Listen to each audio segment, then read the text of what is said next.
Hi welcome back. మీలో ఎంతమందికి paneer butter masala curry అంటే ఇష్టం? నాకైతే చాలా ఇష్టం. బయటకు వెళ్ళినప్పుడు మ్యాక్సిమం వెజ్ తినేటప్పుడు ఇదే ఆర్డర్ పెట్టుకుంటాను నేనైతే.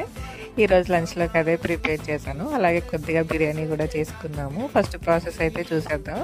ప్యాన్లో కొంచెం ఆయిల్, కొద్దిగా బటర్ వేసుకొని ఆనియన్స్, టమాటాలు ర్యాండమ్గా కట్ చేసి వేస్తాను. ఇవన్నీ మనం ఎలాగో మిక్సీ చేసుకుంటాం కాబట్టి. తర్వాత 1 by 1 కొంచెం జీలకర్ర, అల్లం, వెల్లుల్లి, దాల్చిన చెక్క, లవంగాలు, కొంచెం జీడిపప్పు, గ్రేవీ టేస్ట్ బాగుంటుంది. అలాగే థిక్నెస్ కోసం ఇవన్నీ వేసి బాగా ఫ్రై అయిన తర్వాత చల్లారడానికి పక్కన పెట్టేసుకుందాం. తర్వాత అదే ప్యాన్లో ఇంకొంచెం బటర్ వేసుకొని సాల్ట్, పసుపు, కారం వేసి అవి ఫ్రై అయిన తర్వాత మనం చల్లారి పెట్టుకునే మిక్సీ చేసేసి ఆ పేస్ట్ యాడ్ చేసుకోవాలి.